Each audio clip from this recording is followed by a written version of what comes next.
کون کہتا ہے یہ بھی دیکھنا پڑے گا کیا کہہ رہا ہے کے ساتھ ساتھ. اگر کوئی بد عقیدہ ہو نا بالکل، یعنی کہ اللہ نہ کرے کوئی صحیح کا بد عقیدہ، یہ میرے کو بولے نا کہ اس وقت رات ہے، میں تو غور کروں گا، دو چار کو مشورہ کروں گا، یار یہ واقعی رات ہے کہ دن ہے، کیونکہ یہ بول رہا ہے، اس کا عقیدہ خراب ہے. جو اللہ اور رسول کے بارے میں اس کو صحیح سجھائی نہیں پڑتا، ایسے اندیش کی بات کیسے معلوم کہ آج رات ہے کہ اس وقت رات ہے کہ دن ہے.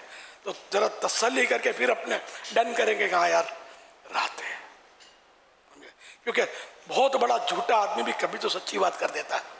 یہ جھوٹا اس وقت جو کہہ رہا ہے سچی بات ہے تو رات. یہ میں آپ کو سمجھانے کے لیے عرض کر رہا ہوں کہ اپنا ایمان مضبوط رکھیں، اپنا عقیدہ مضبوط رکھیں. اللہ اور رسول کے بارے میں عقیدہ ہمیں ہمارے اعلیٰ حضرت امام احمد رضا خان رحمۃ اللہ علیہ اور ہمارے علماء اہل سنت بتاتے ہیں، صحابہ و اہل بیت کے بارے میں جو بتاتے ہیں، ہمیں اسی پر رہنا ہے، اپنی ہوشیاری نہیں کرنی.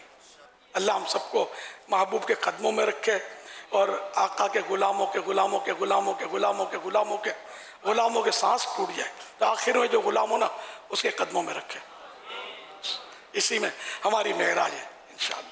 صلو علی الحبیب صلی اللہ علیہ محمد.